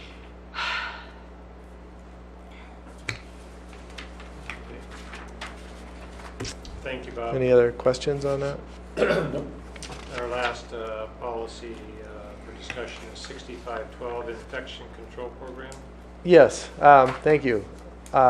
This came about, Michelle Hyatt, our lead district nurse, and I meet usually every month to review health services needs, policy changes, that type of thing. And with the increasing measles, whooping cough, chicken pox, and other diseases that have been on the rise in our state as well as the nation, we went back and we've been having some conversations and also some direction given by not only the Washington State Department of Health, but OSPI has also been reviewing staff immunization status and immunity status of our staff in case of a disease outbreak. And if you can remember, I think earlier this month or last month, at least 2 confirmed cases of measles in Spokane alone, which prompted Michelle and I to increase our vigilance and taking a look at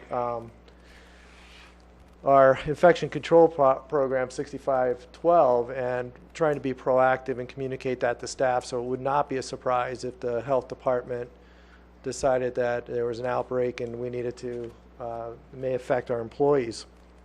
So we did send out a letter to the employees talking about making sure they have an updated immunization on file with us and to double check if they had questions. One of the things we did find in our infection control program is we did not have Tdap, and that's tetanus, diphtheria, and pertussis, which is what's commonly given now and required, not just TD, which was tetanus and diphtheria. So we were kind of behind the times in making sure that was updated. In addition, we wanted to make sure that we added varicella chickenpox not only in our infection control program, but on our staff form that goes along with this. We did not have that on the form, and we wanted to include that on the form. So if we did have an outbreak, we are seeing increasing numbers of chickenpox, by the way, as well as pertussis.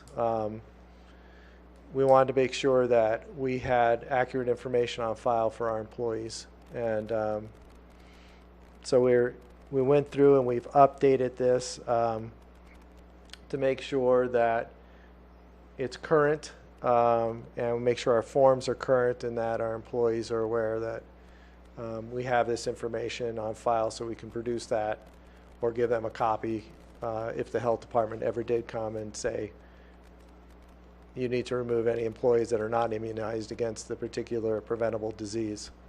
And this only applies to preventable diseases too. I want to make sure that's understood.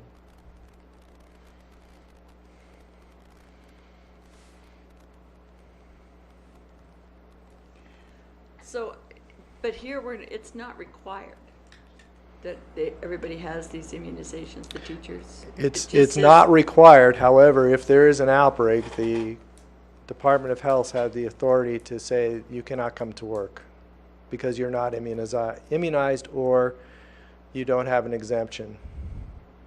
So are we then required to pay them if we tell them they can't come to work? Well, that's the whole thing. If they can't come to work, they will not be paid if it's a preventable disease. So that's the part I didn't want any employee to get caught off guard on. So we want to make sure that we're informing them. That's why I sent a letter making sure your immunizations are updated or you have an exemption on file so that we're not caught in that. And also, it clearly states in our policy if you do not have that immunization and you are sent home by the health department, you're not going to be paid for that lost day of work. Okay.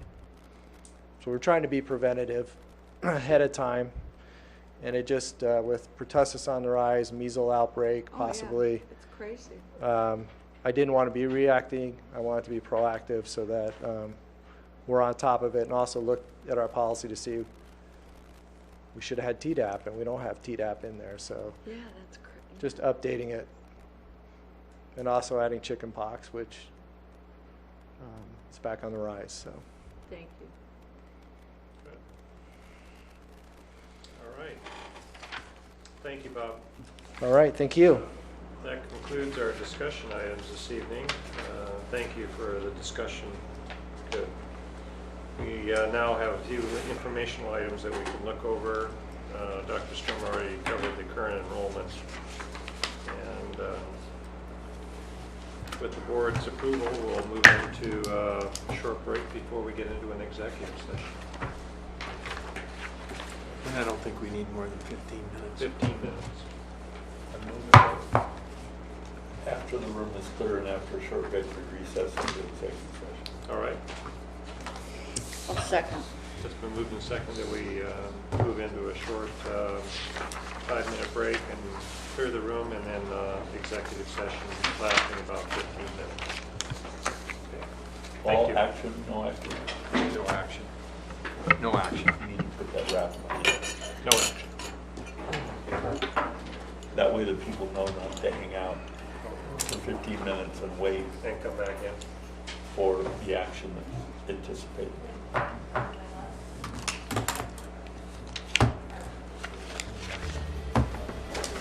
You say action may be taken, you don't have to do it.